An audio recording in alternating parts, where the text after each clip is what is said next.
Hello and வணக்கம். நான் Sudarshan, founder of Tamil Trader with 9 years of experience. Episode number 26ல இப்போ நம்ம இருக்கோம் and it has been a long journey. So last செஷனில் நம்ம வந்து டெக்னிக்கல் அனாலிசிஸ் பற்றி பார்க்க ஆரம்பித்தோம் அண்ட் இப்போ வந்து நம்ம அதை கண்டினியூ பண்ண போகிறோம்.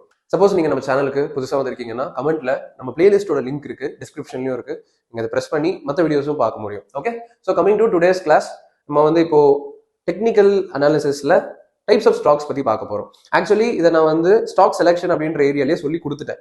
பட் இருந்தாலும் இந்த இடத்துல ஏன் நான் வந்து இதை நான் திருப்பி சில விஷயங்கள் இதில் ஆட் பண்ண போகிறேன் அப்படின்னு பார்த்தீங்கன்னா, நம்ம அதில் ஃபண்டமெண்டலாக மட்டும் தான் பார்த்தோம். அதாவது இப்போ ஒரு ஸ்டாக் ஏன் எடுக்கணும், எப்படி எடுக்கணும், அந்த மாதிரி தான் பார்த்தோம். டெக்னிக்கலாக இந்த ஸ்டாக்ல என்ன நடக்குதுன்றதை நான் இப்போ உங்களுக்கு வந்து டிஸ்கிரைப் பண்ண போகிறேன். ஸோ உங்களுக்கு இது புது கான்செப்ட், நல்லா புதுசாக இருக்கும். நீங்கள் மெயினாக இதை பற்றி டீப்பாக புரிஞ்சுக்கணும். ஓகே, ஸோ ஃபர்ஸ்ட் நீங்கள் என்ன பார்க்கணும்னா 4 டைப் ஆஃப் ஸ்டாக்ஸ் வந்து நம்ம வந்து அணுக போகிறோம். அதாவது every stock would be classified in any of the 4 headings.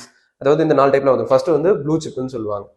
Blue chip அப்படின்றது என்னன்னா, இந்தியன் ஸ்டாக் மார்க்கெட்ல ரொம்ப குவாலிஃபைடான, ரொம்ப டாப் ரேட்டட். இப்போ ஒரு பிகினர் வராரு, அவர் என்ன ஆசைப்படுவார், என்ன யோசிப்பாரு அப்படின்னா, என் காசு வந்து ரொம்ப பத்திரமா இருக்கணும், எனக்கு வந்து ரொம்ப ரிஸ்க் எடுக்க முடியாது, எனக்கு கொஞ்சம் ரிட்டர்ன்ஸ் வந்தாலும் பரவாயில்ல, ஆனா இந்தியன் மார்க்கெட் வளர வளர எனக்கு ரிட்டர்ன்ஸ் வரணும், அந்த மாதிரி நினைப்பாங்க. அவங்களுக்காக உருவாக்கப்பட்டது தான் ப்ளூ சிப்ஸ் ஸ்டாக்ஸ்ன்னு சொல்லலாம். அதாவது நல்ல குவாலிட்டியான ஸ்டாக்ஸ் எல்லாம் அதில் இருக்கும். அந்த குவாலிட்டி என்னன்ட்டு நான் டிஸ்கிரைப் பண்றேன், அதுதான் ஃபர்ஸ்ட் நீங்க புரிஞ்சுக்கணும். ஸோ ப்ளூ சிப் ஸ்டாக்ஸோட நான் சொல்றது வந்து என்னோட எக்ஸ்பீரியன்ஸ்ல நான் காட்டுற விஷயங்கள். இதுல இருந்து சில ஸ்டாக்ஸ் டீவியேஷன் ஆகும். அதாவது எல்லா ஸ்டாக்கும் எப்பவுமே ஒரே மாதிரி இருக்காது.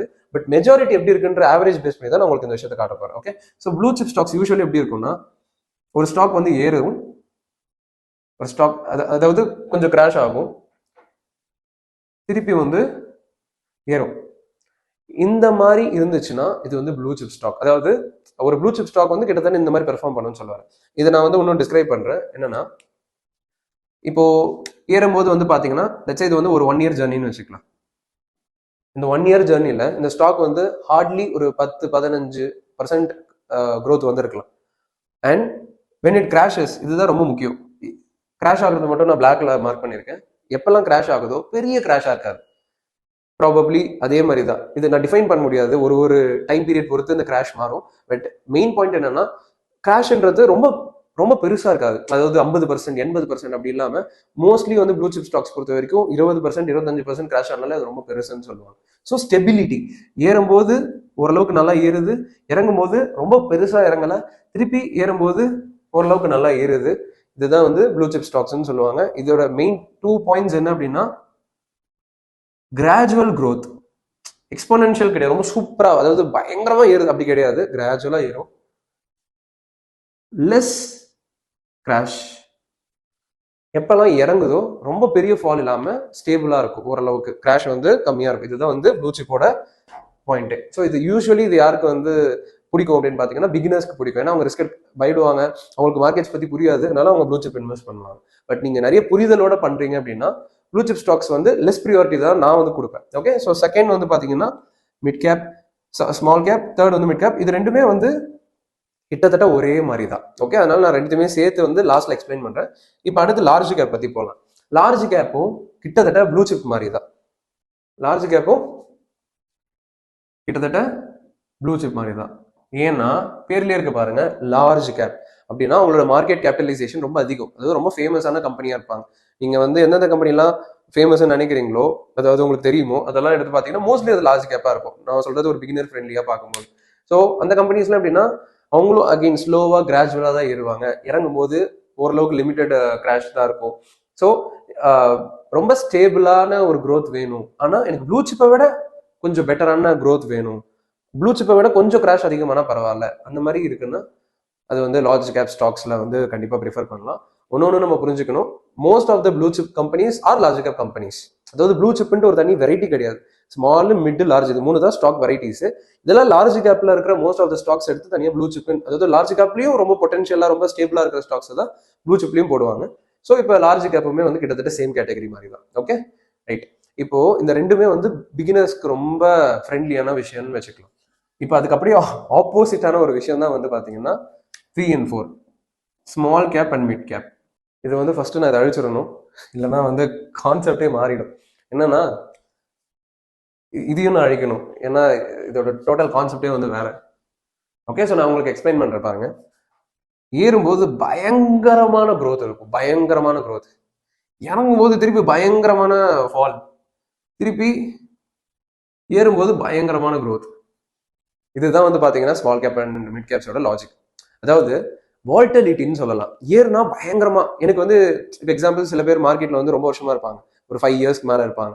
அவங்கெல்லாம் 2-3 சைக்கிள்ஸ் பார்த்துருப்பாங்க. சைக்கிள்லாம் என்னன்னா 2-3 கிராஷ்லாம் பார்த்துருப்பாங்க. இப்போ அவங்கெல்லாம் என்ன பண்ணுவாங்கன்னா நிறைய ஸ்மால் கேப் மிட் கேப்ஸ் வந்து டைவர்சிஃபை பண்ணி இன்வெஸ்ட் பண்ணுவாங்க. ஏன்னா அவங்களுக்கு தெரியும் மார்க்கெட் எங்க வாங்கணுன்றது நல்லா அவங்களுக்கு புரிஞ்சிருக்கு, முதல் விஷயம். ரெண்டாவது, மார்க்கெட் இறங்கினாலும் ஏறுதுன்ற விஷயம்லாம் வந்து நிறைய பேருக்கு புரியாது. ஸோ இப்போ அந்த மாதிரி நிறைய விஷயங்கள் அவங்களுக்கு புரியுதுன்றதுனால அவங்க ஸ்மால் கேப் மிட் கேப்ல இன்வெஸ்ட் பண்ணுவாங்க. ப்ளஸ் ஒன்னொன்று, ஸ்மால் கேப் மிட் கேப் வந்து எப்படின்னா, நான் சொன்ன மாதிரி வாலடைல், ரிஸ்க் ஜாஸ்தி. ஏன்னா இறங்கினா பாருங்க பெருசா இறங்குது. இப்போ இது வந்து ரிட்டர்ன்ஸ் எல்லாம் சொன்னா 50%, 100%, அந்த மாதிரி நிறைய, அதாவது டிஃப்ரெண்ட் கைண்ட் ஆஃப் ரிட்டர்ன்ஸ் பாசிட்டிவாகவும் கொடுத்துருக்கு, அதே மாதிரி நெகட்டிவ்லையும் நடந்திருக்கு. அதாவது ரொம்ப பீக்ல இருந்து ஃபால் ஆன ஸ்டாக்ஸ் எல்லாமும் இருக்கு. ஸோ அப்போ ஸ்மால் கேப் மிட் கேப்ன்றது யாருக்கு அப்படின்னா, எனக்கு வந்து கொஞ்சம் எக்ஸ்பீரியன்ஸ் இருக்கு, ரெண்டாவது எனக்கு நல்ல அவேர்னஸ் இருக்கு, புரிதல் இருக்கு, மூணாவது வந்து நான் ஓரளவுக்கு ரிஸ்க் எடுக்க ரெடியா இருக்கேன். இந்த மாதிரி விஷயங்கள் இருக்கிறவங்க கண்டிப்பா small cap mid caps face பண்ணி ஸ்டாக்ஸை செலக்ட் பண்றது வந்து கரெக்டா இருக்கும். ஸோ நான் வந்து நிறைய small cap mid gap choose பண்ணுவேன். லார்ஜ் கேப்ஸை விட அதிக ப்ரியாரிட்டி கொடுப்பேன். ஆனா நான் ரிஸ்க் எடுக்க ரெடியா இருக்கேன்றதும் நம்ம வந்து இங்க ஆட் பண்ணணும். அந்த மாதிரி உங்களோட ரிஸ்க் அப்பிடைட் பேஸ் பண்ணி மட்டும்தான் நீங்க வந்து என்ன பண்ணணும்னா ஒரு ஸ்டாக்கை வந்து செலக்ட் பண்ணணும். அண்ட் இப்போ நான் இதை காமிச்சது எதுக்குன்னா, இப்படிதான் வந்து ஒரு ஸ்டாக்கோட சார்ட் வந்து இருக்க போகுது.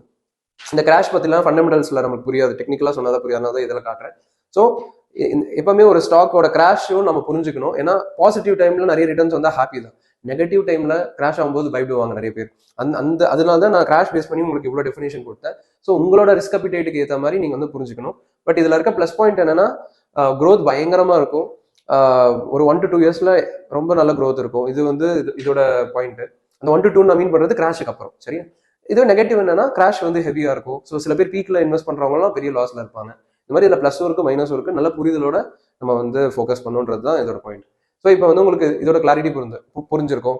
இப்போ நெக்ஸ்ட் அடுத்த எபிசோட்ல இருந்து நான் இன்வெஸ்டிங் ஸ்ட்ராட்டஜிஸ் வந்து உங்களுக்கு வந்து டீச் பண்ண போறேன்.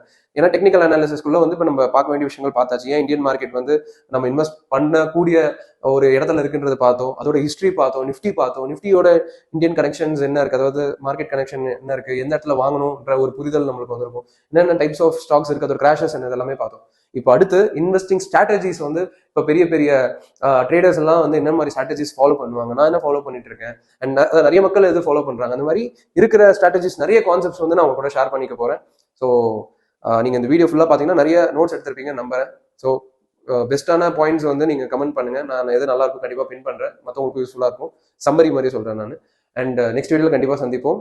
அண்டில் தென் கீழே டெலிகிராம் குரூப் லிங்க் இருக்கு, அதை ப்ரெஸ் பண்ணி மறக்காம ஜாயின் பண்ணிக்கோங்க. நம்ம எல்லாருமே டெலிகிராம் ஃபேமிலியில ஒட்டுக்கா இருப்போம். And see you in the next video. Thank you.